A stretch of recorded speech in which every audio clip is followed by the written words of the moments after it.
ગુજરાતનો આવાજ।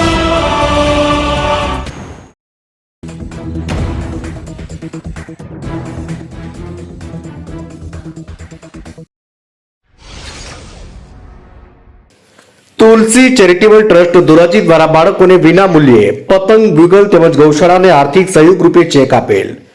મકર સંક્રાંતિ ઉત્તરાયણ તહેવાર નિમિત્તે તુલસી ચેરિટેબલ ટ્રસ્ટ ધોરાજી દ્વારા બાળકોને પતંગ તથા બ્યુગલનું વિના મૂલ્યે વિતરણ કરવામાં આવ્યું।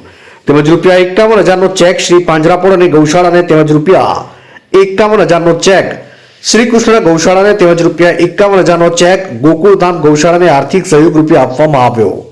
આ દ્વિવિધ કાર્યક્રમમાં ધોરાજી ઉપલેટાના ધારાસભ્ય મહેન્દ્રભાઈ પાડલિયા તથા ધોરાજીના ડેપ્યુટી કલેક્ટર નાગાજણ એમ તરકલા સાહેબ તેમજ ડેપ્યુટી મામલતદાર ગોંડલિયા સાહેબ તેમજ નનક્ષાની જગ્યાના મહંત શ્રી ભીખુ બાપુ તેમજ પરબની જગ્યાના મહંત શ્રી વિજય બાપુ, કેશુભાઈ ઠુમ્મર, બાબુભાઈ ત્રાળા, વલ્લભભાઈ બાલધા, મનસુખભાઈ કાચડિયા, પરસોત્તમભાઈ વાગડિયાના વરદ હસ્તે પતંગ, બ્યુગલ તેમજ ચેક આપવામાં આવ્યા।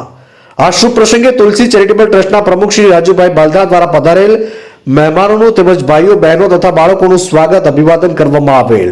તેમજ બાળકોને ચાઇના દોરી ન વાપરવી તેમજ કપાયેલ પતંગો લૂંટવા દોડાદોડ ન કરવી તેમજ વહેલી સવારે અને ડરતી સાંજે પતંગ ન ઉડાડવા, જેથી કરીને આ સમયે પક્ષીઓ નીકળતા હોવાથી તેને ઈજા થાય નહીં તેવી શીખ આપી આ કાર્યક્રમને સફળ બનાવવા માટે સંસ્થાના જયંતિભાઈ બાલધા, ગૌરાંગ બાલધા, સંજય જાગરાણી, મહેશ બાલધા, બાબુભાઈ વિકરિયા, વિપુલ બાલધા, દિલીપ બાલધા, મનોજ રામોલિયા, તુપેશ બાલધા, સમીર બાલધા, વિકાસ વિકરિયા, કેયુર કોટડિયા, પ્રદીપ સોજિત્રા, રાજ બાલધા, ભાસ્કર બાલધા, યશ બાલધા, ધ્રુવ બાલધા, આર્યન, યુગ વગેરે નાના મોટા કાર્યકર્તાઓએ જહેમત ઉઠાવી કાર્યક્રમને સફળ બનાવ્યો હતો। ધોરાજીથી અલ્પેશ ત્રિવેદીનો રિપોર્ટ।